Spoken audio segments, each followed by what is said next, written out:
Fall migration is an interesting time of year. Our days are getting shorter, which is opposite to spring migration when our days are getting longer. So the window of time in a day to see the birds is really quite limited.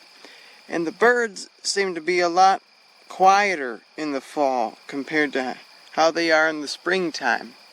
If you're like me in southwest Michigan, our warblers a lot of them are a lot more drab than they are in the spring. Some of them, like the bay-breasteds and blackpolls, have fall plumages, winter plumages that they develop at the end of the summer, and we only see them with those kind of plumages in the fall, and they don't get those bright spring patterns back until next year when they come through in the springtime.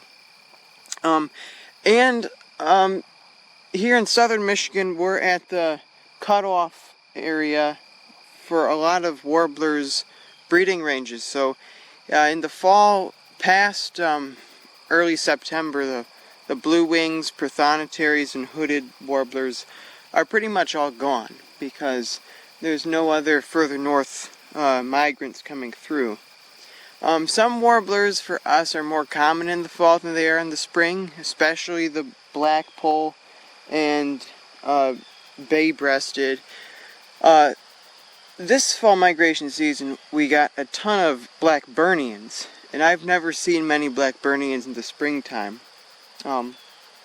So yeah, fall gives us, I think, a different set of warblers than we do have in the springtime. Different warblers are here in bigger numbers in the fall than they are in the spring, and vice versa.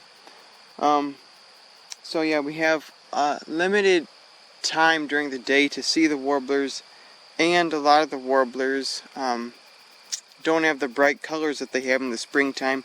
And of course, what makes it more difficult is that they're not very talkative in the fall.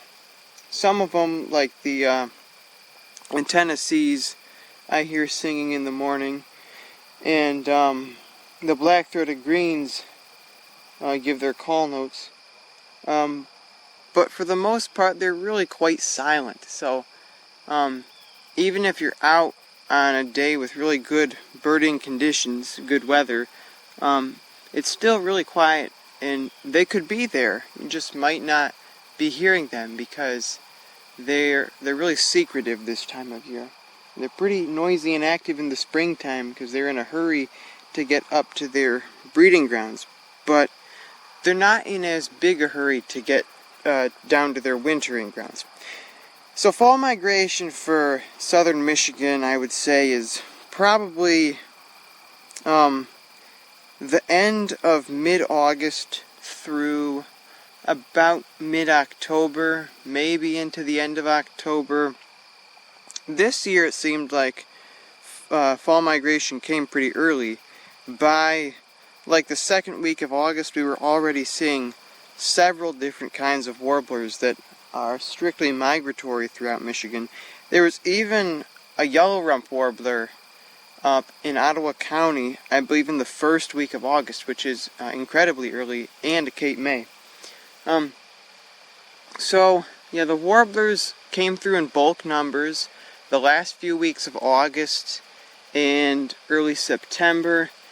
Now it's September 27. Things have kind of calmed down, relaxed a little bit. Still hoping for a lot more warblers to come through though, because the big birding day for fall isn't even until October 14. So I'm sure there'll still be some around. The Nashvilles, the Tennessees, and orange crowns will keep coming through. The yellow rumps are only beginning to come through. And the pine warblers, some of them stick around through the fall, some of them even overwinter. So we'll see what happens.